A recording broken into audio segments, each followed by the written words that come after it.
Madame Pauline n'est pas la femme de Ben Archat, et son bouygues de la rue de Chazelle n'a rien à voir avec le château fort du défunt. Mais Charlotte n'a rien à voir avec mes fonds de bouillon. Ça n'a rien à voir. Mais ça n'a rien à voir.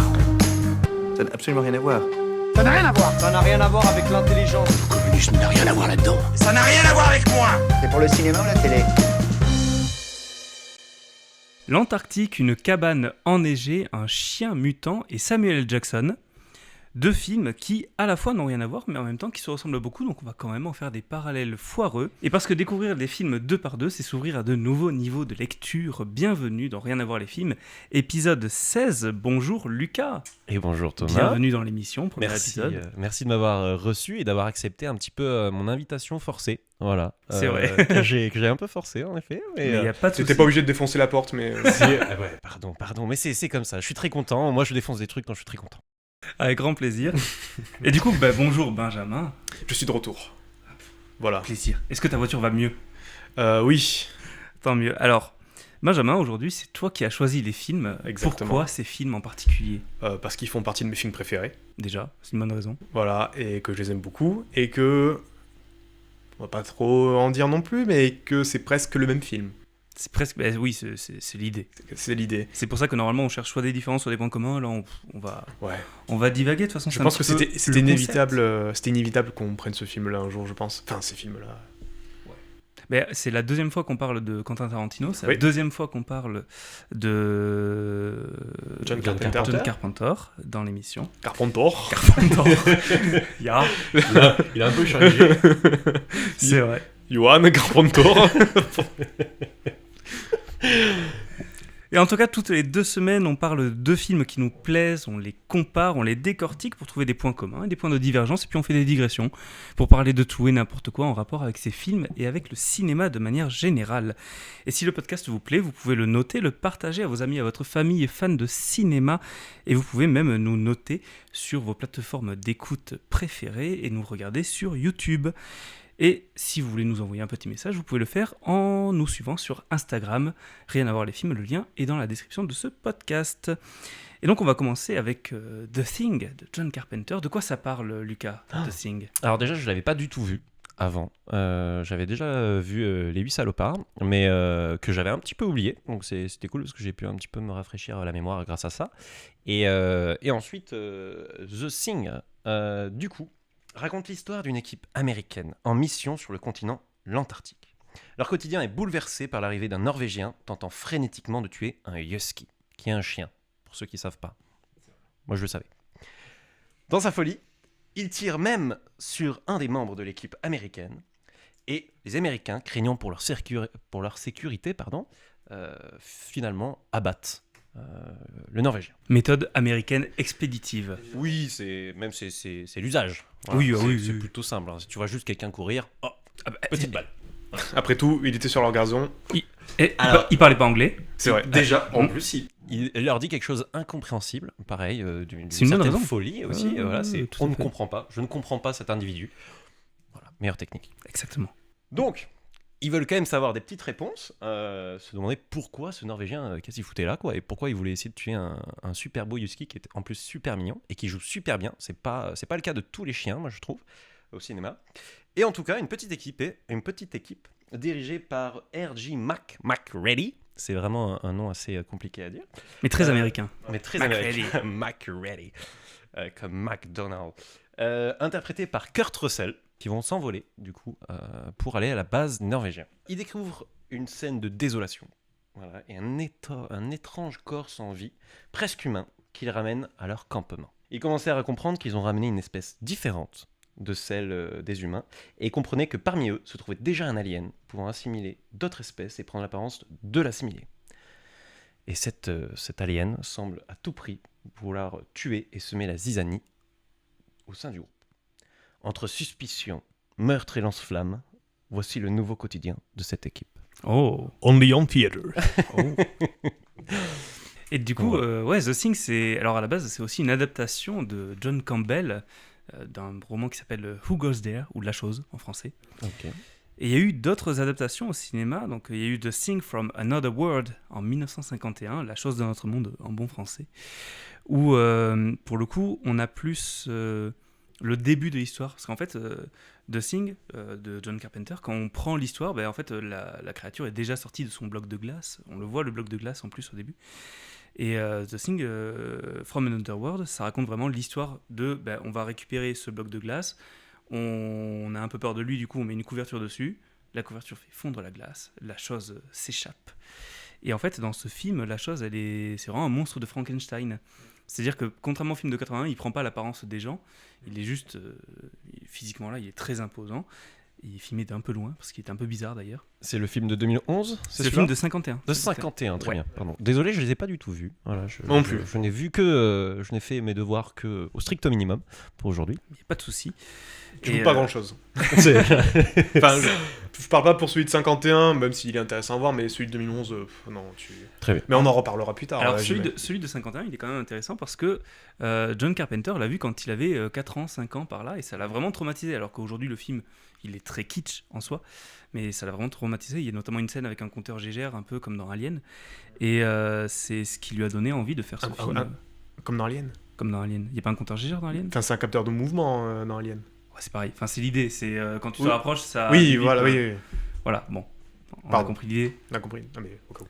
En tout cas, il y a quand même beaucoup de ressemblances entre The Thing de 82 et justement le Alien. Je trouve que c'est à peu près la même ambiance. Ça, en tout cas, j'ai vu beaucoup de petites scènes un peu qui m'a fait penser à Alien. Ridley Scott s'est quand même pas mal inspiré de Who Goes There, le roman, pour son Alien. Enfin, ça reste un huis clos avec une créature au milieu qui va zigouiller tout le monde. Oui. Et indirectement, il s'est aussi inspiré de Carpenter pour faire son Alien, puisque le slasher a été créé avec Halloween. Et si on va aller sur Halloween, dans le premier donc, de 78, il y a une scène où Laurie Strode, donc le personnage principal qui est joué par Jamie Lee Curtis, elle regarde un film à la télé parce qu'elle est babysitter. Et qu'est-ce qu'elle regarde ? Elle regarde The Thing, celui de 51.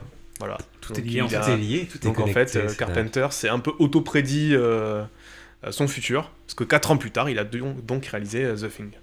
Je suis très content de pouvoir faire l'émission avec deux férus du cinéma, parce que j'apprends plein de trucs. Et, merci. Et c'est vraiment, vraiment sympa.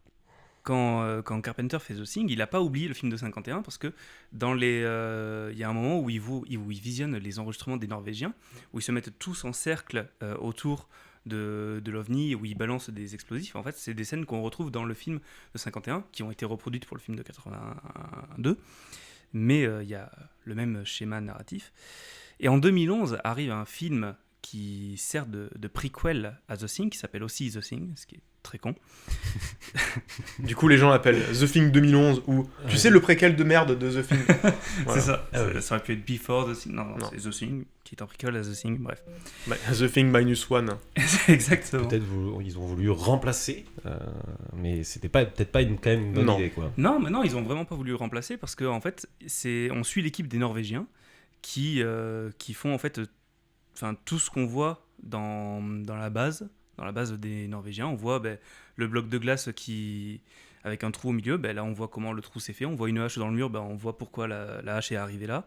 On voit le fameux monstre avec les visages fusionnés au début, qu'on sait pas trop d'où ça sort. Là, on sait d'où ça sort du coup. Okay. Mais le pitch, il est quand même sympa. Le scénario est sympa ou c'est vraiment juste. En fait, c'est ça, pas. C'est plat. C'est pas hyper intéressant parce que t'as l'impression de. En fait, vu que dans The Thing 82, la base des Norvégiens, ça sert de foreshadowing gigantesque en fait pour tout ce qui va arriver dans le film. Et du coup, dans le film de 2011, tu vois juste tout ce qui se passe.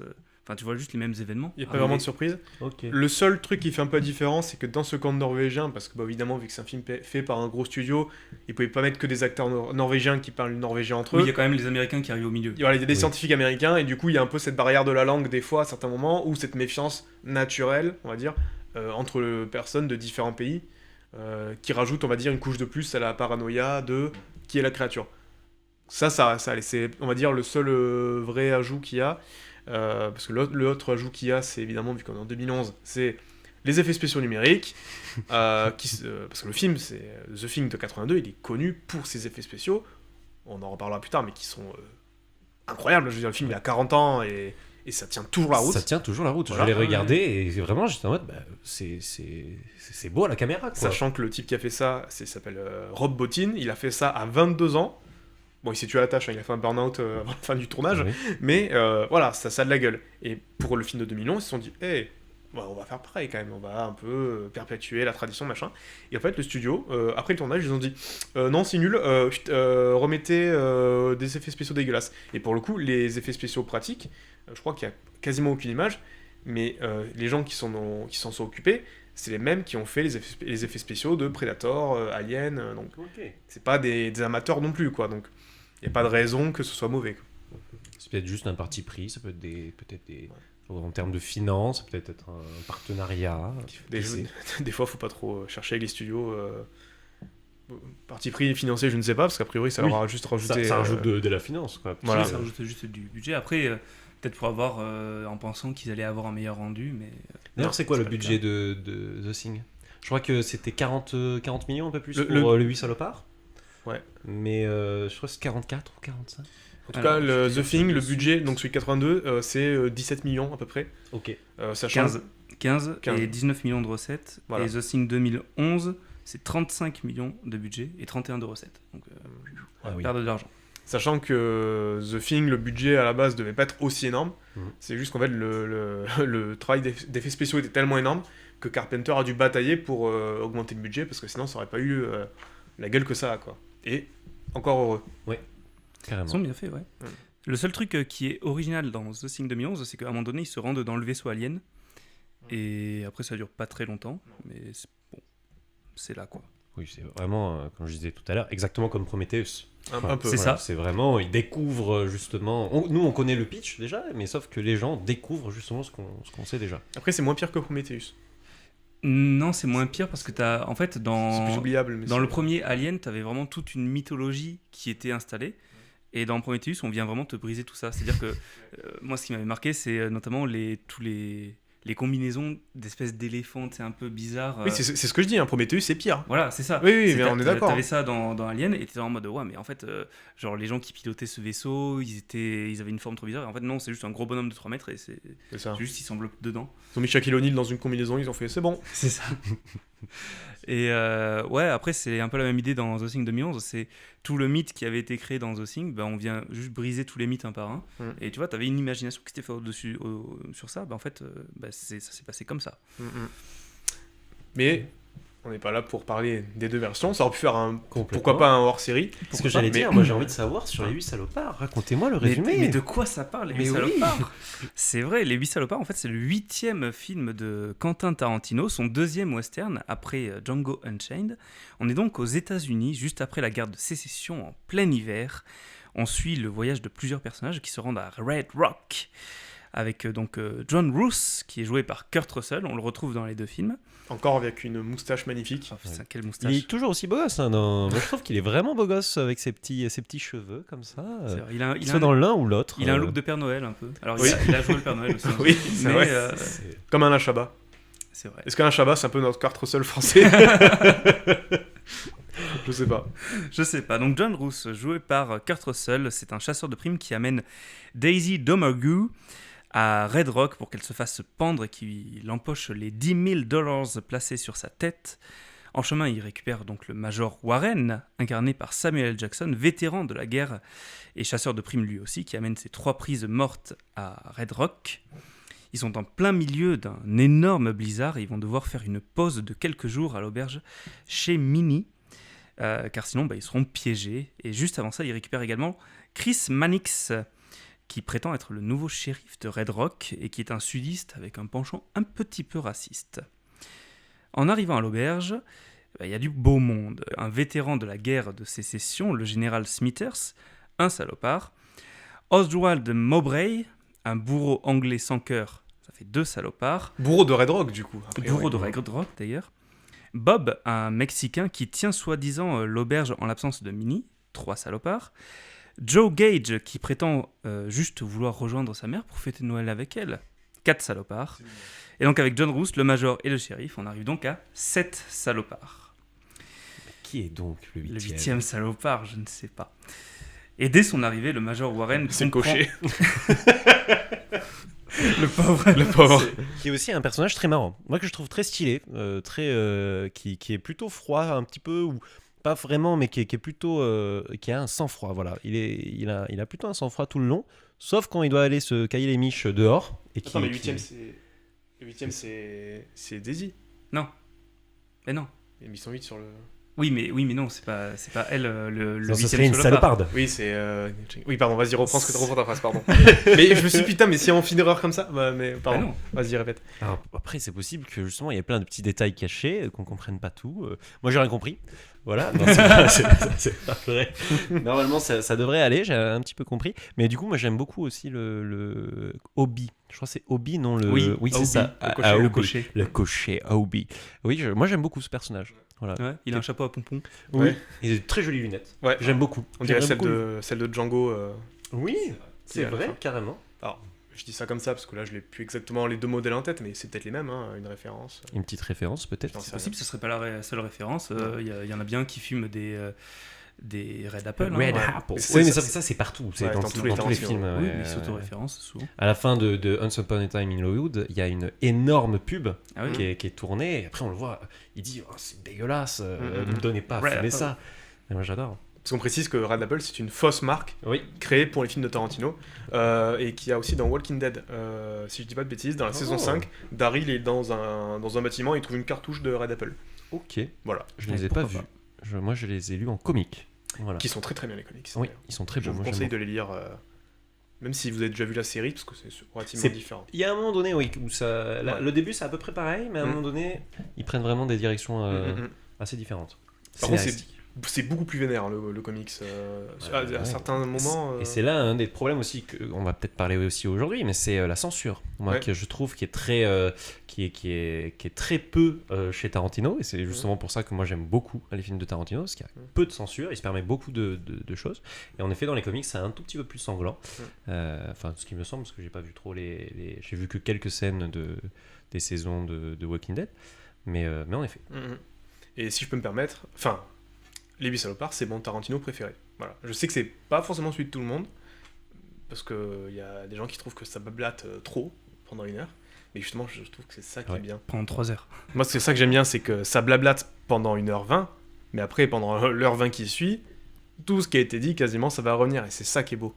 Ce qui est aussi un des rapprochements avec justement The Thing, c'est que ça commence assez lentement, et puis après, ça part vraiment. Exactement comme alors la proportion, enfin, exactement comme les 8 salopards. La proportion est juste un petit peu différente. Je trouve que les 8 salopards, c'est vraiment, il y a 70% du temps, ça blablate, et après, en effet, les 30 dernières où c'est vraiment l'hécatombe. Après, dans beaucoup de films de Tarantino, ça blablate pendant très longtemps, et en même temps, les dialogues sont tellement bien écrits, les punchlines sont tellement bien envoyés, tellement bien trouvés. C'est toujours un plaisir d'écouter, et puis tellement bien interprété aussi, parce que les acteurs sont Bien sûr. formidables. Après, il faut dire aussi, je crois que Les 8 salopards, il fait 2h45, et The Thing, il doit faire 1 heure de moins.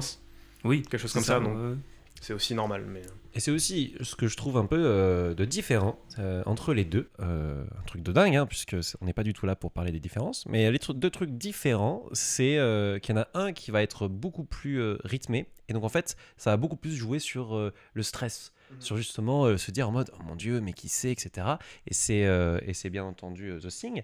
Et les 8 salopards, en fait, on va être beaucoup plus dans l'intimité des gens. On va beaucoup plus découvrir les personnages, beaucoup plus savoir d'où ils viennent, qu'est-ce qu'ils veulent, pourquoi ils ont telle action, pourquoi ils ont telle... Et c'est ça en fait moi j'aime beaucoup avec les dialogues, c'est que chaque dialogue nous apprend un peu plus sur le personnage. Et en fait, même si c'est à peu près la même intrigue, hein, on est dans un milieu perdu au milieu de nulle part, on peut pas sortir, il fait froid dehors, donc on peut toujours pas sortir, ou alors c'est galère. Et pourtant, les deux, à la fin, le spectateur a pas les mêmes émotions. L'un, j'étais plutôt assez stressé, assez tendu, et l'autre, je vais être beaucoup plus en fait dans la contemplation en fait. J'étais plutôt, je contemplais en fait ce que je voyais, et c'était plutôt juste agréable de suivre voilà tous ces petits. C'est surtout chez Tarantino, je trouve dans Les 8 salopards, alors je vais dire vite, mais c'est relatif, hein, c'est que le mystère tombe assez vite sur qui est quoi. C'est-à-dire qu'au bout d'un moment, on sait très bien qui a quel rôle, qui veut tuer qui, mais c'est juste qu'ils sont dans des situations où ça peut pas forcément aller aussi vite qu'ils peuvent. Alors que dans The Thing, comme tu l'as dit, vraiment c'est le mystère jusqu'à la dernière minute, dont la fin qui est une des plus célèbres fins ouvertes, parce que quel est le mystère ? Alors, Carpenter a déjà plus ou moins confirmé à demi-mot. Il y a quand même des indices assez Voilà. évidents. Bien sûr, mais ça n'a jamais été mis texto qui est quoi. Pour juste conclure sur le résumé des 8 salopards, donc dès son arrivée, le Major Warren, on a un peu commencé à en parler, il comprend qu'il y a plusieurs trucs qui clochent. Certains ici cachent leur véritable identité. Quelqu'un a empoisonné le café. Et bien évidemment, on est dans un Tarantino, donc on sait qu'à un moment donné, il y a des balles qui vont être tirées et qu'il y en a certains qui vont y rester. Pour commencer sur les points communs, le film s'ouvre, alors si on enlève le générique de The Thing, qui s'ouvre sur une soucoupe volante qui se crache, le film s'ouvre sur de la neige. Immédiatement, alors dans The Thing, on nous met un petit texte, Antarctique 1982, qui est d'ailleurs la date de sortie du film. Et dans les 8 salopards, en fait, c'est des plans sur ce décor de western enneigé avec pas un humain à l'horizon. Et en vrai, quand on réfléchit dans le cinéma de ce que ça représente la neige, depuis Shining, ça représente l'enfermement, ça représente la folie, en fait, le renfermement sur soi. La solitude. La solitude. Et donc, immédiatement, on sait qu'on va avoir affaire à des personnages qui, quoi qu'il arrive, sont livrés à eux-mêmes. Alors que pourtant, il n'y a pas plus ouvert que l'Antarctique ou les grandes plaines du Wyoming, c'est ça ? C'est au Wyoming, je crois. C'est pas forcément hyper précis, mais oui, a priori, c'est par là. Et par exemple, moi, pour parler un tout petit peu des débuts de chaque film, alors déjà, 3 minutes sur la tête du Christ, c'est un peu long. Mais c'est un peu long, mais en effet, c'est aussi toujours ce que fait Quentin Tarantino, c'est rendre hommage au vieux cinéma où les crédits étaient au début. Ce qui, je crois, c'est depuis Star Wars c'est George Lucas qui a un petit peu cassé les codes et qui s'est pris un procès pour ça. Ah bon ? Il s'est pris un procès parce que c'était obligatoire de mettre qui a fait quoi au début du film, et lui ne l'a pas fait. Le petit coquin. C'est un rebelle. Ah. Et pourtant, aujourd'hui, on l'a bien vu, par exemple, dans 1982, il n'y a pas les crédits, je crois, au début. Ah non, on arrive directement avec une soucoupe volante. Ensuite, c'est de la neige. Ils y sont. Ça s'ouvre sur fond noir avec les crédits. Ensuite, on a le nom de John Carpenter qui apparaît sur l'espace, la soucoupe volante qui arrive, et le titre qui arrive, The Thing. D'ailleurs, l'ouverture de The Thing avec la soucoupe volante, qui est un peu la même que le premier Predator. On voit le vaisseau de Predator arriver sur la Terre. Ensuite, ça cut à Schwarzenegger et tout. Et pour moi, ces deux films-là auraient peut-être été... Bon, on sait que c'est un film avec des aliens, mais je pense que tu enlèves ce plan de la soucoupe volante qui arrive, et ça aurait été peut-être mieux. Dans The Thing ? Et dans Predator. D'avoir un peu plus ce mystère, en fait. Parce que de toute façon, la soucoupe de The Thing, tu la découvres après. Je pense que tu n'avais pas besoin de la montrer avant. Je suis d'accord. Et surtout que ça paraît pas très logique au tout début. En plus, c'est un plan qui dure... Non, pas une seconde, 2-3 secondes, quoi, pas plus, mais en tout cas moins de 10 secondes, moins de temps que ton cerveau puisse vraiment comprendre où je suis, qu'est-ce qui se passe, pourquoi, et directement, paf. Surtout que ça se passe des centaines d'années avant le début du film. En plus. C'est même pas comme Predator où on sait qu'il est largué là et ça démarre, quoi. Donc, c'est pour ancrer le film immédiatement dans de la science-fiction, quoi. Certes. En tout cas, c'est vrai que ça aurait pu faire une intrigue un peu plus... Plus de mystère, mais bon. C'est vraiment chipote, hein, c'est que ça reste quand même... Mais est-ce qu'on ne serait pas là pour chipoter ? Rien à voir les chipotages. Rien à voir les chipoteurs. Oh mon Dieu. Et donc on a quand même affaire à 2 huis clos dans la neige, donc un western, un film de science-fiction certes. Dans The Thing, on est dans la station 31, on a des armes, on a des lance-flammes pour mener des bonnes recherches scientifiques. La chose, donc ce monstre qui est présent dans le film, empêche tout le monde de sortir en sabotant les hélicos, en sabotant les tracteurs, en tuant les chiens, ils ne peuvent plus s'enfuir. Et les radios ? Ah non, les radios, c'est l'autre, c'est Blair qui détruit les radios avec sa hache. Exactement, ils sabotent un peu tout, même... Après, pour s'identifier, ils vont avoir plus de mal parce qu'ils vont saboter les poches de sang et tout. Et dans les 8 salopards, c'est pareil, chacun a son petit revolver, mais pour le coup, ils sont bloqués par le blizzard. C'est un élément naturel qui les bloque. Et dans tous les cas, dans les 2 films, les personnages n'ont pas d'autre choix que d'affronter la menace, de faire face et de tirer à balles réelles. Et donc dans ces 2 films, on a un traître au milieu. Donc la chose qui prend l'apparence de n'importe qui, et à plusieurs moments, on ne sait pas vraiment qui c'est. Et dans les... Mais on ne sait pas qui est la première personne qui se fait contaminer par le chien. On voit que sa silhouette, donc il y a plusieurs suppositions, parce qu'il y a plusieurs personnages qui se ressemblent à peu près, ce qui renforce la confusion. mais ce n'est jamais vraiment prouvé. Comme dans Les 8 salopards, on ne sait pas qui empoisonne le café. Oui, Au final. début, en fait, on voit un gant, et en fait, ils ont tous des gants. Voilà, Ouais, oui, c'est alors chiant. je sais pas si c'est un gant, mais en tout cas la main est complètement dans l'obscurité. Enfin, on Non, voit non, pas- c'est un on voit gant, pas- ouais. C'est un gant. C'est Oh, un très gant, bien. Ouais. Mais en tout cas, en effet, moi au début, je me suis dit bon bah on peut pas vraiment savoir parce qu'on peut pas reconnaître la main. Et ça, c'était plutôt sympa. Il y avait que 2 personnages où on savait, ou 3, puisqu'il y avait aussi Daisy où on savait qu'elle était à côté puisqu'elle l'a vu. On l'a vu avec le chapitre juste après. Et c'était sinon. Mince, comment il s'appelle, le Smithers, Ouais. ou justement le Renoir. Désolé, il va falloir me rappeler. Major Warren. Voilà. Tu Ou peux le dire Major, Samuel L. Jackson, ça marche aussi. ou Samuel L. Jackson. C'est ça C'est ça, Samuel L. c'est lui. Jackson. Samuel L. Jackson. Exactement. Et ce qui est marrant, c'est que son rôle du coup du Major Warren, c'est un peu l'exact opposé du rôle qu'il avait donc dans le Tarantino sorti juste avant, qui est Django Unchained, où là il jouait un des méchants principaux du film, voire le vrai méchant quelque part. Mhm. Oui, c'est vrai. Parce que c'est un peu lui qui fait la bascule à un moment dans le scénario. On va pas trop spoiler pour les gens qui n'ont pas vu Django, mais voilà, dans Django, Samuel L. Jackson il joue, alors je sais plus son prénom, mais C'est le en fait, majordome. Hein, c'est le bien ça, majordome hein. en chef de DiCaprio, donc de Monsieur Candy. Qui est pareil, un acteur incroyable. C'est mon acteur préféré, voilà, avec Johnny Depp. Voilà, c'est dingue qu'il n'ait pas reçu autant d'Oscars que plein d'autres, alors qu'il fait des performances incroyables. Sinon c'est pas facile, il en faut pour les autres. C'est vrai, Voilà. c'est vrai. Et du coup, qui dans Django joue le chef des majordomes, on va dire, qui traite ses co-esclaves quelque part d'une façon ignoble en fait. Il les traite avec autant de mépris et de sévérité que presque ses maîtres. Et on se rend compte que en plus il ment, Il ment. parce qu'il boite tout le film. Et à toute fin du film, quand il reste plus que Django et lui, il jette sa canne et hop, il se tient tout droit. Et donc on se rend compte que vraiment c'est une enflure. Il tirait des fini. ficelles. Ouais, il tirait des ficelles. Un peu, pas, ouais, c'est pas ça. les ficelles, mais en tout cas, il était dans le derrière de la scène. Il avait ses petites combines. Voilà, complètement. Et alors que dans les 8 salopards, alors c'est pas forcément une bonne personne. Oui, Parce qu'il il a toujours ses petites combines hein, avec, C'est ça. Ça reste un avec salopard. la lettre. Voilà, oui, il- c'est Et la vrai. lettre de Lincoln. La lettre tout à de fait, Lincoln. ouais. C'est ça. J'ai Beau été mensonge. aussi très déçu.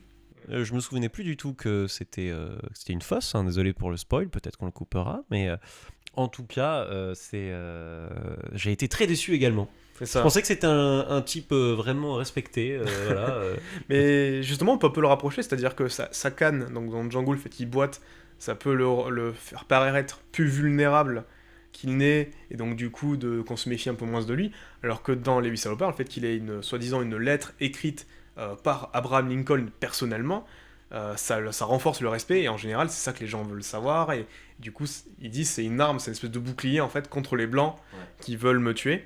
Et je trouve ça intéressant parce que c'est un peu pareil, voilà, c'est ce faux usage en fait qui plus ou moins lui sauve la vie, mais après l'usage n'est pas le même, on va dire. ouais, ça lui donne du crédit. C'est ça. Ce que justement après il lui dit, est-ce que tu m'aurais laissé rentrer dans ta calèche si je n'avais pas eu cette lettre?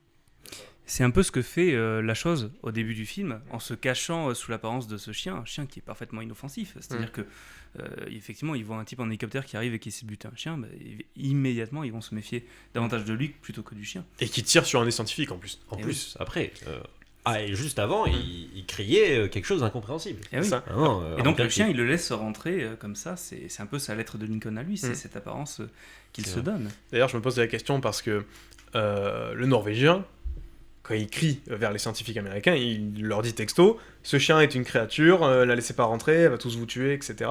Donc, si tu parles norvégien, bon bah tu te fais spoiler tout le film. Et du coup, je me dis, dans la version norvégienne du film, Qu'est-ce qu'ils ont est-ce dit qu'il parle suédois? Enfin, est-ce qu'il parle une autre langue Je pense que oui, souvent c'est Peut-être, hein. souvent adapté comme ça, non? J'en sais rien. Bah, par exemple, Est-ce qu'ils dans- ont vraiment une version norvégienne? C'est Oh pas- bah j'imagine. pas sûr. Après, je sais pas, c'est comme Surtout dans... que les Norvégiens, normalement, leur deuxième langue, c'est quand même l'anglais.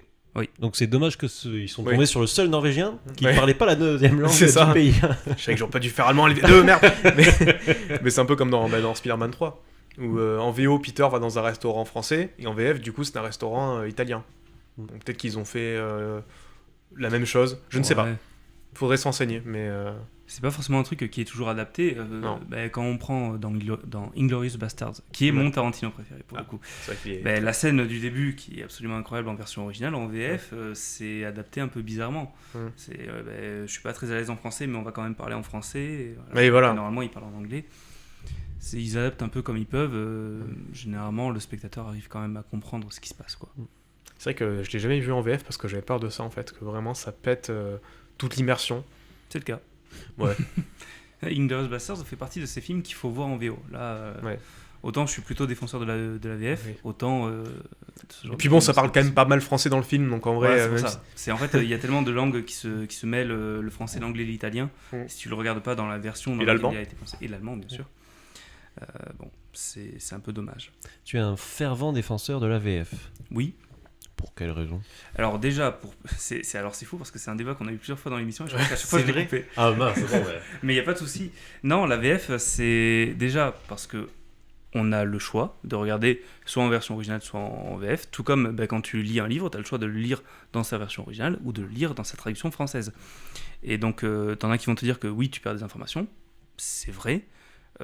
Mais Est-ce que c'est si grave, en fait? Est-ce que c'est grave? Je pense pas. Et c'est surtout qu'en France, on est le pays au monde qui fait la meilleure VF, qui fait les meilleures traductions, enfin, au-delà de traduction, les meilleures adaptations. Et surtout, on a un casting français de comédiens de doublage qui est absolument formidable. Et puis c'est pas comme si les films on pouvait ne les voir qu'une seule fois. On se dit, Voilà, t'as loupé ton unique chance de le voir en VO.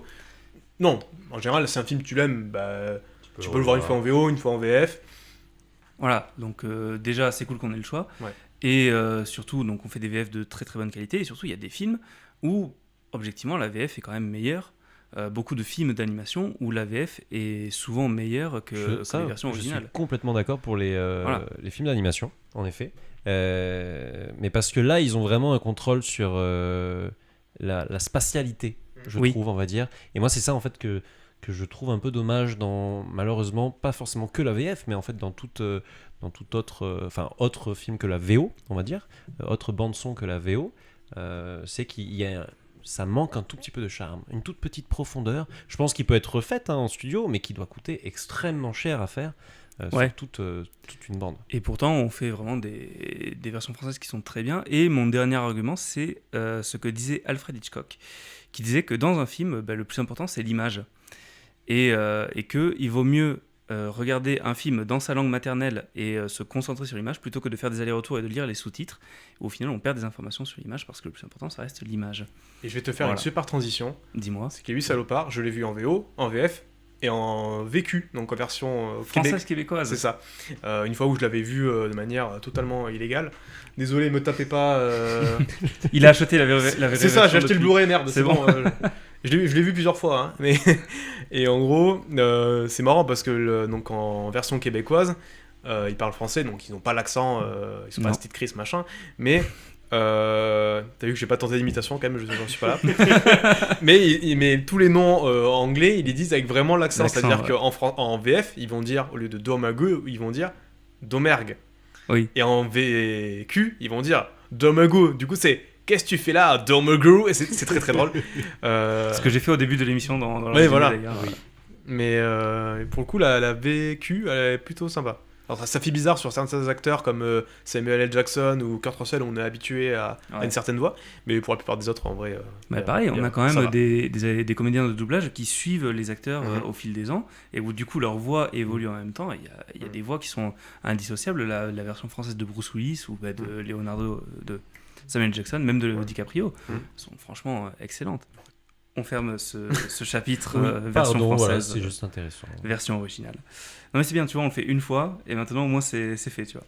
Pour revenir sur Les 8 salopards, sur The Thing, on parlait de la présence d'un traître dans les deux films, qui prend plusieurs apparences, puisqu'il y en a plusieurs dans Les 8 salopards, évidemment, tous sont un petit peu des traîtres à leur sauce, puisque tous finissent un peu par trahir, ou pas, justement, quelqu'un. Et les films s'amusent un petit peu à brouiller les pistes. Cependant, la différence majeure, c'est qu'à la fin des 8 salopards, on a toutes les clés de compréhension du film. Oui. Et on sait tout ce qui s'est passé exactement, on a tout compris. Que dans The Thing, il reste des non-dits. Notamment, donc, on l'a dit, le premier contaminé, qui sait, est-ce qu'à la fin, la chose a été éliminée ou est-ce qu'elle est toujours là? Il y a des indices dans le film, effectivement. Même il y a des moments, on ne sait pas qui a la chose, et on ne sait pas, même quand on sait qui c'est, on ne sait pas vraiment comment est-ce qu'il a attrapé. Est-ce qu'il y en a plusieurs en simultané? Voilà. Ce qui permet d'avoir vraiment un suspense tout le long, en fait. Exactement. Parce qu'une fois qu'ils ont tué la première fois la chose, ben justement, je me suis dit, mais ils ont terminé. Ah ouais. C'est fini, en fait. Générique de fin. Mais let's go, hop. Bon, bah, allez. Et en fait, pas du tout. Non. Et c'est ça qui est vachement intéressant. Surtout qu'en plus, c'est même pas que des hypothèses, hein, parce que je crois qu'il y a des vidéos sur YouTube, timeline de la contamination, tout ça, où on se rend compte que telle personne était contaminée en même temps. Enfin, donc c'est. Oui, il y a forcément des Voilà. indices un peu partout. Mais contrairement du coup au premier film, celui de 51, où il n'y a qu'une seule chose, Mhm. et qui pour le coup, il la tue une fois, et puis c'est bon. Ouais. Qui est sensible au feu aussi, mais elle se fait plusieurs fois enflammée, mais elle réussit à s'enfuir. Et à la fin, elle se fait tuer avec de l'électricité d'ailleurs. Pas du feu. Ah. Même pas. Moi, j'ai envie de parler des plans. Parce que voilà, moi, mon métier, c'est photographe. Et donc, je suis quand même beaucoup attaché à la plastique du Ouais. film. Aussi à le matos utilisé, etc. Et en fait, un des premiers trucs que j'ai, après, qui est très signature de Quentin Tarantino, c'est des plans très fixes, Mhm. qui sont très larges. Et c'est justement quelque chose qui m'a tout de suite frappé dès que j'ai regardé The Thing, c'est que par contre, The Thing est beaucoup plus proche de ce qu'on fait aujourd'hui dans le cinéma d'action à Hollywood. Donc c'est-à-dire beaucoup de plans qui bougent, très proches, et ça donne justement, ça renforce ce côté un petit peu anxiogène, Mhm. je trouve, qui est plutôt sympa, alors que justement, le fait que ce soit très large avec, dans le film de Quentin Tarantino, Les 8 salopards, ça donne ce côté vraiment où on utilise toute la pièce.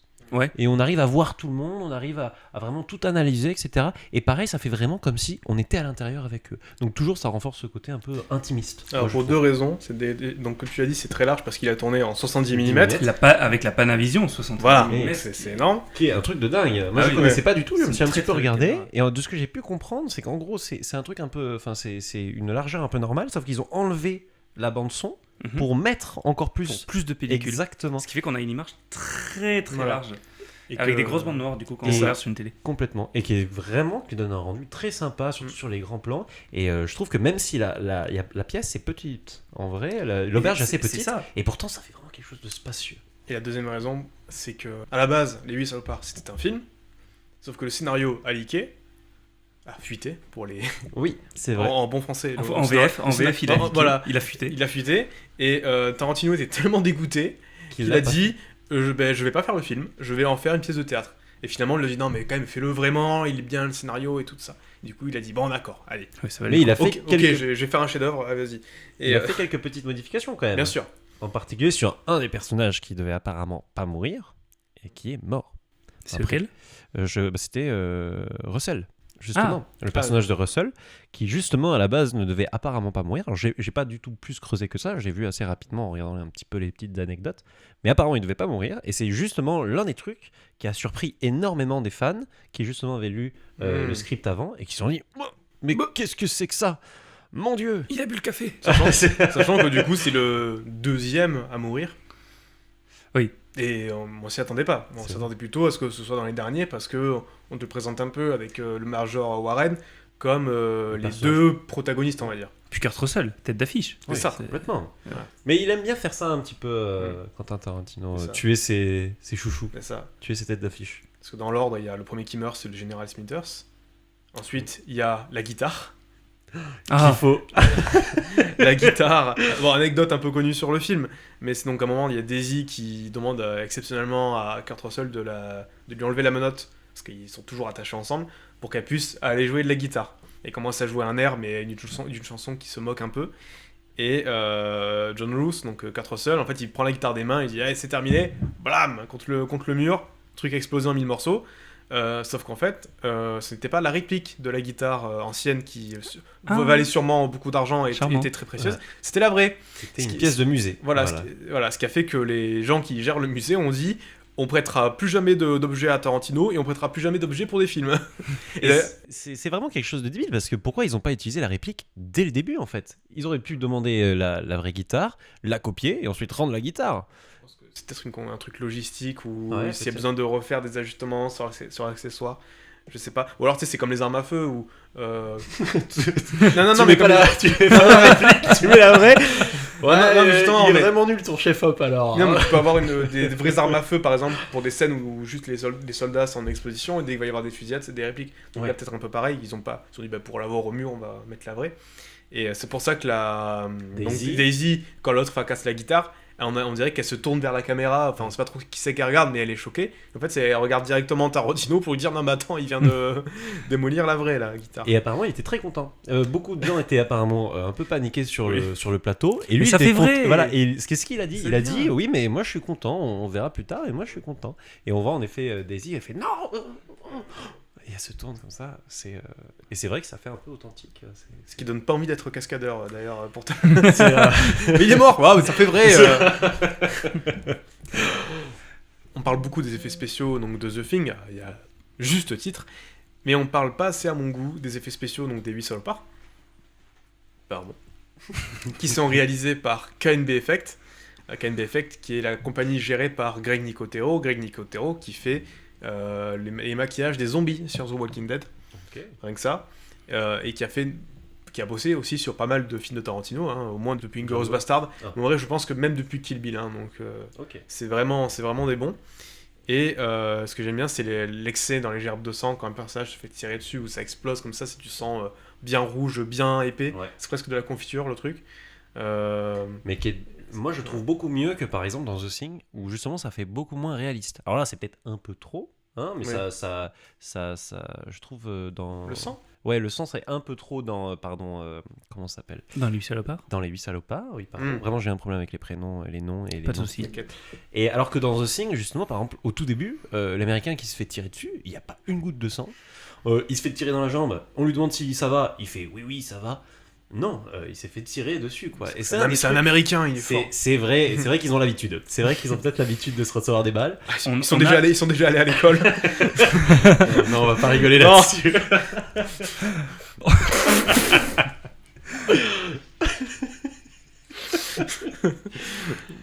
On a les deux extrêmes dans les films, effectivement, le manque de sang dans The Thing et l'excès abusé de... Oui.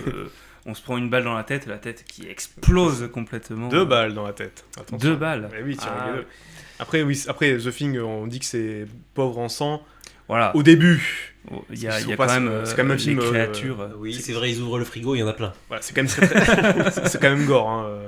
Oui, Même c'est le- ah non, c'est gore, mais tu peux faire du gore en censurant. Moi, je trouve. Justement, Bien sûr, bien on sûr. parlait de la censure tout à l'heure, Mm. mais je trouve que là, par contre, Tarantino, il éclate un crâne, ben, on voit de la cervelle sur le visage de la personne qui se trouve juste en face. Il y a une journaliste qui avait dit à Quentin Tarantino pourquoi vos films sont aussi violents. Il avait dit parce que c'est marrant. Oui, c'est ça. C'est tout. C'est Because marrant. this is so much fun, Janet. Get it. Pourquoi avoir autant de gerbes de sang partout alors ça. que parce que c'est marrant. C'est graphique, je trouve que les bruitages sont un peu mieux faits dans les 8 salopards que dans The Thing. Je trouve que c'est... pas uniquement dans ça. À un moment donné, dans The Thing, il tape le doc qui devient fou là. Mm. Et ben, du coup, Russell tape et on entend juste des... Oh, le bruitage, oui. Non, ouais, c'est Oui. pas du vrai, c'est pas Non. du vrai coup de poing. Alors, mais quand même par rapport à donc dans The Thing, peut-être que les bruitages sont moins bien, mais quand même il y a un énorme travail. Il y en a quand même certains qui ont bossé une année entière, 24 heures sur 24 dans le studio Universal et qui ont fini par faire des burn-out et aller à l'hôpital. Il y a quand même des animatroniques qui sont exceptionnels, Bien sûr. des maquillages qui sont complètement fous, notamment sur celui qui a le ventre qui s'ouvre, qui fait une mâchoire, avec l'autre qui plonge ses bras. C'est des bras en gélatine qui ont été mis pour être découpés comme ça, justement pour avoir une texture de bras qui s'effiloche d'un seul coup. D'ailleurs, Parce qu'il lui fait un massage cardiaque, on l'a pas Oui, dit dans oui, le contexte. bah, mais- Alors d'ailleurs qui est très mal exécuté parce Oui. qu'il tient pas ses bras vraiment tendus. Voilà, si vous faites un massage cardiaque et que vous faites ça, vous avez aucune puissance. Donc vous ne sauverez personne. Alors que si vous tendez bien les bras, c'est là où vous allez vraiment pouvoir dégommer la cage thoracique et en même temps sauver normalement une vie. Voilà, et c'est ça, rien à voir les films. On parle de cinéma, mais aussi on sauve des vies. rien à voir le secours populaire. Enfin, secours populaire. Les premiers secours, tu veux dire. Et deux choses différentes. C'est pas pareil. Et donc ça, d'ailleurs, sur le plan suivant, donc quand l'autre se relève avec ses bras qui ont été arrachés, en fait, ils avaient engagé quelqu'un qui avait perdu ses bras dans un accident de travail. Ils lui ont rajouté une prothèse pour qu'il agite ses bras dans tous les sens. Et du coup, le mec, ça lui avait beaucoup plu de participer à ça. Voilà. Et donc, il y a des animatroniques, il y a du maquillage. Et le monstre de Blair à la fin avec sa tête qui ressemble machin, en fait c'est du stop motion qui a été fait et qui est donc extrêmement propre parce que on peut se dire bah oui c'est aussi un animatronique. Non, c'est du stop motion, c'est de la pâte à modeler sûrement, des trucs comme ça, j'en sais rien. Mais il n'y a pas cet effet image par image. Exactement, c'est pas du tout saccadé. Pareil, l'environnement ne paraît pas non plus différent. En tout cas, c'est souvent ce qui arrive dans les stop motion, c'est que on va voir que l'environnement aussi est en stop motion. Et là, ils ont dû faire vraiment gaffe parce que c'est vraiment propre. C'est là, tu vois, je l'apprends que c'était du stop motion. Moi, je pensais vraiment que c'était du full animatronique, mais du coup, après, vraiment, ça dépend vraiment surtout cool. de l'échelle des décors. C'est ça, C'est-à-dire ça que le dépend stop de motion où tu le fais sur un décor de 30 cm, alors que là, s'il faut la créature, dans le film, elle doit faire, je sais pas, 3 mètres de haut ou 3 mètres 50, et ils ont peut-être dû construire une miniature de 1 mètre 50. Ce qui est déjà énorme, donc forcément ensuite quand tu veux faire un décor à l'échelle, bah forcément plus c'est gros, mieux c'est quoi. Donc c'est peut-être ça. ce qui est quand même marquant dans les deux films, c'est toute cette paranoïa qui s'installe, toute cette tension. Donc tension qui passe par les dialogues dans les 8 salopards, tension qui passe par l'horreur dans The Thing. On en vient au début à suspecter tout le monde dans The Thing. Tout le monde peut être la chose. Et il y a notamment un truc qui n'est pas forcément présent dans les 8 salopards, c'est que ça s'étend sur plusieurs jours et ils ne veulent pas aller dormir. Donc ils manquent de sommeil. Ils deviennent complètement barges en fait dans le film. Il y a cette scène aussi où ils trouvent une solution pour essayer de déterminer qui est la chose avec l'aiguille chaude sur le sang. Avec ce sang qui est vivant. Qui est un super screamer. Hein. Moi, j'ai vraiment sursauté. Moi oui. aussi, Je m'y attendais pas. Un super screamer, oui, parce que attention, pouf, il teste 4 ou 500, ou peut-être, je sais plus trop bien le nombre, mais il teste plusieurs sangs. Donc on se dit en mode, ça va encore faire la même chose, et paf. Et en fait, très bien amené. Ou alors ça va être le dernier. Ouais. Voilà. En fait, non. Et en fait, non, c'est même pas le dernier, parce qu'après, il continue de faire des tests. Et c'est là où il crie. Libérez-moi de cette chaise. C'est une incroyable scène. Ouais. Et qui sera dans le générique de fin, du coup. À la demande de Benjamin. Et alors, si on revient sur The Thing 2011... Je vais juste glisser un truc sur le... Tu parlais de l'horreur, tout ça. Dans The Thing, si vous regardez les cadres, Carpenter utilise souvent l'espace négatif. Alors, l'espace négatif d'un cadre, qu'est-ce que c'est ? C'est par exemple, on va y voir un gros plan sur Kurt Russell, et derrière lui... on va voir le couloir avec la porte, sauf qu'en fait, cet espace-là va prendre plus d'espace en fait que lui dans le cadre. C'est-à-dire qu'il va plutôt être proche du bord du cadre, alors que l'espace du couloir, qu'on n'est pas censé regarder, en fait, vu qu'il est bizarrement proportionné, par rapport aux règles de tiers des cadres, où généralement c'est le personnage qui prend le plus d'espace à l'image. En gros, fait, le sujet n'est pas au centre de l'image, et on va beaucoup plus représenter un fond, quelque chose qui va un petit peu interroger. C'est ça, ou c'est même, ça tu peux en trouver plein dans le film, mais des plans où t'as un personnage qui est au fond d'un couloir, et en fait on voit tout le couloir avec toutes ces allées, ces portes, où on se dit, mais en fait ça peut venir de n'importe où. C'est beaucoup utilisé dans les films d'horreur, voilà. Où on voit en premier plan par exemple quelqu'un, et on voit tout au fond, un peu dans le flou, on n'arrive pas vraiment à savoir quoi, mais on voit de petits yeux ou quelque chose comme ça. Mais là c'est très bien utilisé, je trouve, dans The Thing, parce que contrairement à un film où justement tu vois le truc passer, là la plupart du temps il n'y a rien en fait. C'est juste ton cerveau qui fait le... Mais ça c'est vraiment un film à suspense qui est vraiment chouette, vraiment très bien fait. Ouais. Ça c'est sûr qu'ils l'ont très très bien utilisé, en tout cas c'est une émotion que j'ai beaucoup ressentie tout le long du film. Contrairement à The Thing 2011, où du coup, il y a cette scène aussi où ils essaient de découvrir qui est la chose. Et alors eux, ils font pas avec le sang, ils mettent une lampe torche dans la bouche en fait, et ils voient comment les vaisseaux sanguins circulent, et en gros, ils arrivent à déterminer s'il y en a un qui est humain ou s'il y en a un qui l'est pas. C'est pas parce que la chose ne peut pas reproduire, par exemple, les plombages. C'est ce genre de truc. Ouais. Sauf que en fait, je me dis ça va être pareil. Au bout d'un moment, il va y en avoir un screamer machin. Sauf qu'en fait, il y en a aucun. Et donc, je sais pas si leur test marche, mais aucun ne s'avère être la chose dans le truc. Le test ne marche donc pas. La scène dure 10 minutes et il n'y a rien à la fin.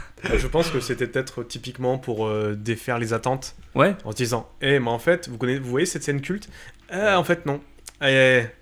On vous a surpris, hein. Ouais, mais du coup, le film dure 1h50, il dure 10 minutes de plus que l'original, et on se fait chier pendant 1h50. Oui, non, mais j'ai pas dit que c'était une bonne idée. Enfin, que c'était bien fait, hein. Pour finir avec les deux films, la conclusion des films, on a deux personnages qui sont un petit peu amochés et qui se retrouvent tous les deux livrés à un destin funeste, a priori, puisque donc on a Kurt Russell qui se retrouve seul avec Childs qui a priori serait porteur de la chose si on regarde la buée qui sort de leur bouche. Exactement. En fait, on s'est juste dit qu'il était louche. En fait, non, tous les deux ils sont dans le froid, et quand Kurt Russell parle, il y a beaucoup de buée qui sort parce qu'ils sont dans le froid. Condensation, ouais. Il y a de la condensation, exactement. Alors que Childs, il n'y a rien du tout. Quand il parle, il n'y a pas de condensation. Il y a un autre indice. Ils finissent avec une bonne bouteille. Et C'est vrai. d'autant plus qu'il y a une autre théorie sur justement cette bouteille, c'est qu'en fait, ça pourrait être un piège tendu par Macready, parce qu'il semble, donc Macready, Kurt Russell, hein, qui, il me semble, ne boit pas la bouteille, qui lui donne directement, et que Childs la boit, et que quand Childs boit, Macready rigole. Il y a une théorie comme quoi ça serait en fait un cocktail Molotov, ou de l'essence en fait, qu'il aurait mis dans une bouteille, et que l'autre aurait bu comme ça parce que c'est une chose. C'est bon. Dis donc. Ah oui, de l'alcool américain. Super sympa. Ouais, voilà. Donc, après, si vous avez déjà bu du Label 5, vous avez déjà bu de l'essence. Mais voilà, et c'est notre théorie, mais encore, il faudrait que je vérifie. Mais voilà. Ok. Donc, c'est ces deux choses. Et donc, dans Les 8 salopards, on a le major Warren et le shérif. Comment il s'appelle le shérif ? Chris Mannix. Ah oui. Qui font un super duo d'ailleurs. Oui, étonnamment. Et c'est l'accent que je préfère. Oui. Voilà, j'adore son accent. Oui. Et ils se retrouvent tous les deux seuls à la fin. Et pareil, on ne connaît pas vraiment leur destin. Est-ce que Domergue, est-ce qu'elle mentait et il n'y a pas du tout 15 personnes qui vont arriver pour leur péter les dents ? Est-ce qu'ils vont vraiment arriver ? On Après, sait pas. Le film se coupe sur ça. Moi, je l'ai plutôt vu, en fait, que ce soit vrai ou pas, ils sont tellement blessés Oui, dans tous les qu'ils cas, ils vont mourir de leurs blessures. Et dans les deux fins, ils le disent. C'est on va mourir dans tous les On cas. passera pas ouais. la nuit. Mm. Après, il y a un truc dont on n'a toujours pas parlé, pardon. C'est la musique. Oui. Et Mais oui, juste avant, Et ça, je voulais c'est ce parler que de... tout à l'heure. Parce que des 8 salopards, il y a une seule fin. Alors peut-être qu'il en a écrit d'autres, mais en tout cas, il n'y a qu'une seule fin. Mais pour The Thing, il y a eu 3 fins. Parce que, évidemment, les producteurs font chier. C'est-à-dire que, première fin, donc c'est le cas dans le film. Destin inconnu. Deuxième scène, Macready est tout seul. Il n'y a pas de Childs qui revient, donc ce qui aurait été un peu une incohérence parce qu'il disparaît un moment et on le revoit plus après. Mais il aurait été tout seul et il finit, il meurt, c'est tout. Et une troisième fin que John Carpenter avait tournée au hasard. Enfin, au hasard. Au cas où, plutôt. Oh putain, une équipe. Non. On va aller par là-bas. Non. Oh, la caméra. Il avait parce qu'en fait, les deux premières fins en fait avaient été projetées à des projections test et bon, c'était un peu kiff-kiff.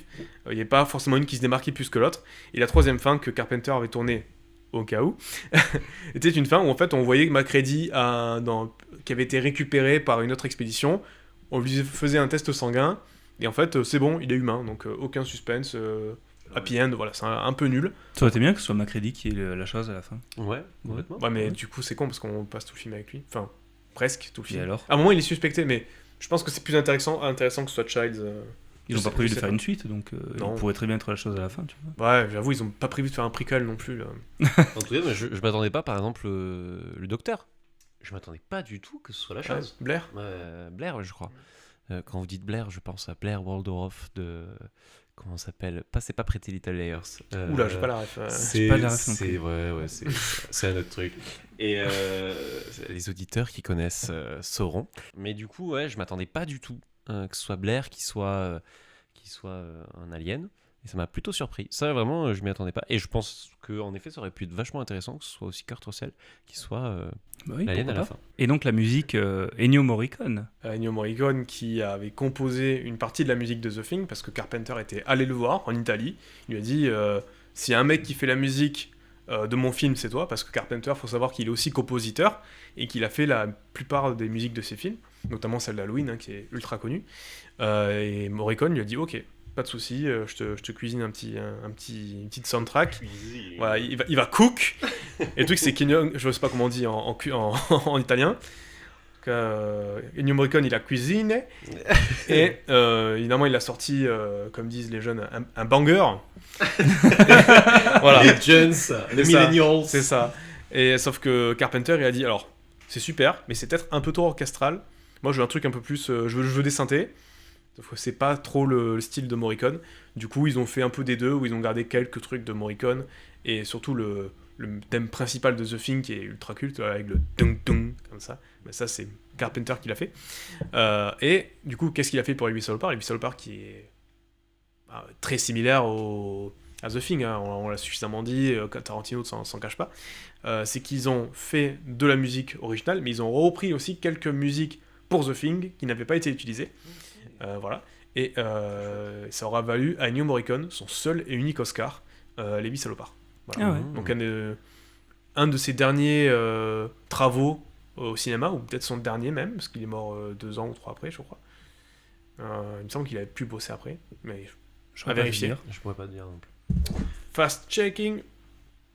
En tout cas, sur les deux, si on doit un peu comparer les deux musiques, parce qu'elles sont, enfin les musiques de chaque film, je trouve qu'elles sont très différentes, en tout cas utilisées différemment, parce que dans The Thing, c'est vraiment un peu tout le long.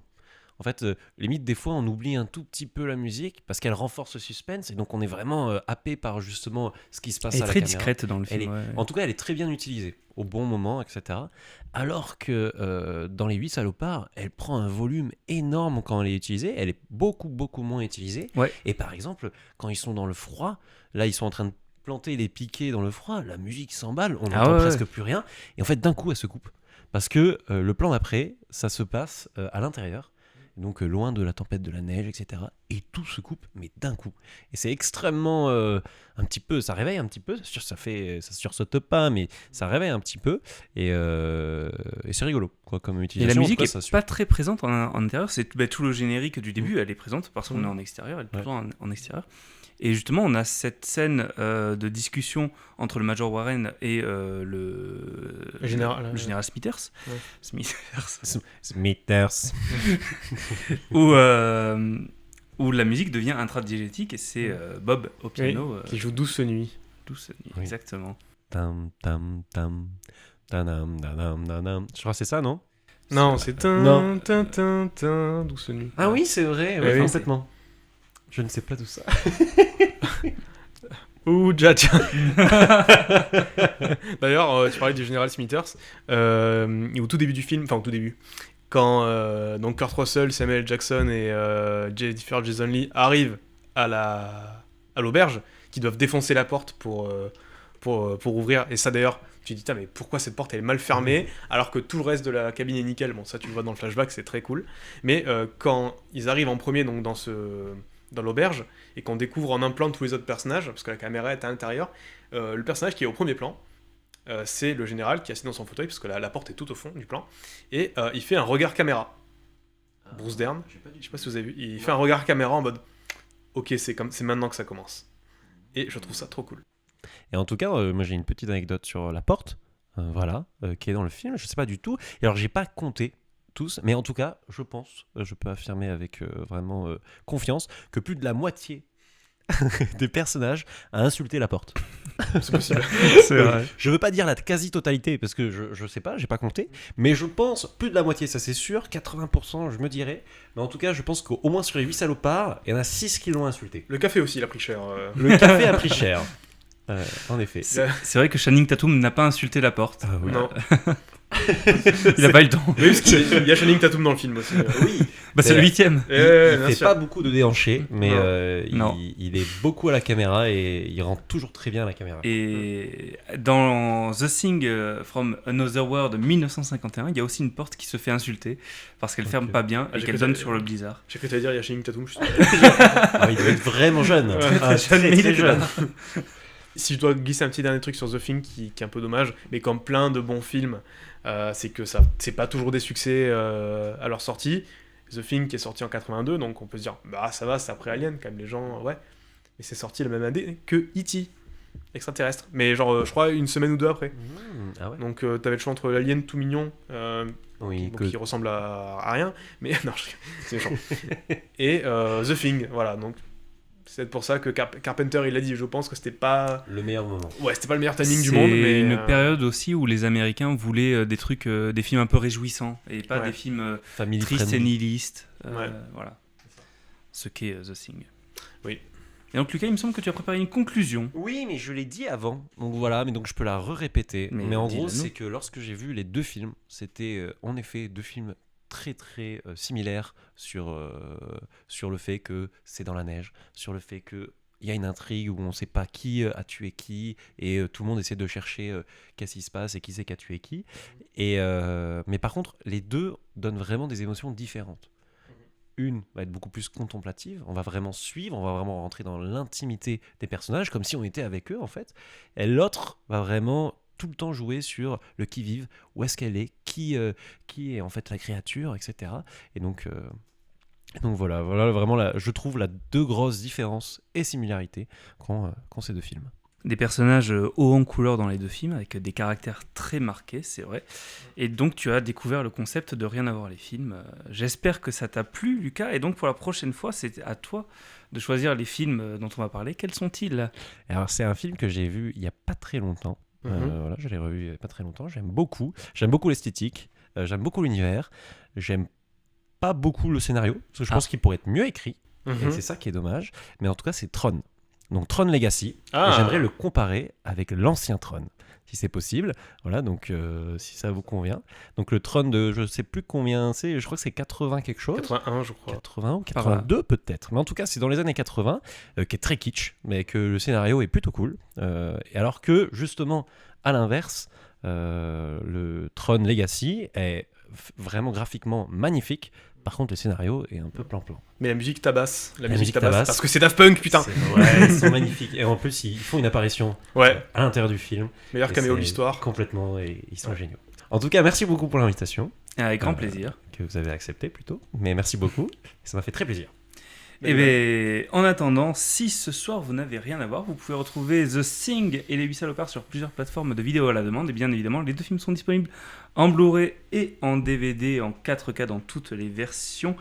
Merci de votre fidélité, merci d'avoir écouté ce 16e épisode de Rien à voir les films. On se retrouve très vite pour un prochain épisode. Ciao, bye. Salut. Salut. Vous devez reclouer la porte. Fermez-la. Il y a un marteau et des clous, quoi que la porte. Vous devez clouer la porte. Il y a un marteau et des clous. Près de la porte. When you find the time, I'd rather not spend the rest of this winter. Time to this fucking couch. Tant que les nègres ont peur, les blancs sont en sécurité. Si tu veux continuer de parler comme tu le fais, vaut mieux que t'ailles t'asseoir avec Aubrey. Je crois que je vais déposer ma tête contre cette fenêtre. Me laisser verser par la gueule jusqu'à ce que je m'en aille. Come on, man. You don't want to hurt anybody. Je sais pas quelle caméra vous avez dit au revoir, mais Moi, j'ai- Alors, là-bas. celle-là. Je peux redire. Salut. Même. Attends, bouge pas. On fait au 3. Comme ça, t'es sûr. Salut. allez, parfait.